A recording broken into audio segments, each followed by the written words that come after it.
माँ बोन को गाँव फोन आसीथिला 3 वर्ष होला गाँ को जाइनी ए शीत छुट्टी रे गाँ को जाइनी बोन को देखा करके आसी जेबे पुणी आरंभ हो गला माँ घर जीवी माँ कर एटा कौन तो घर परिवार नहीं मो द्वारा से काम आ होने बे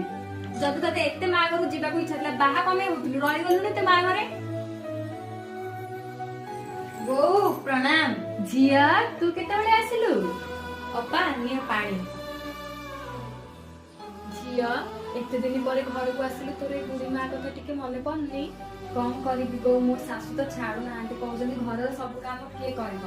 अरे ए बोहू माने आसला पर सासु मान को कौन हो जाउची कि जानी 10 दिन कौन काम करले गोड़ हाथ भांगी जीव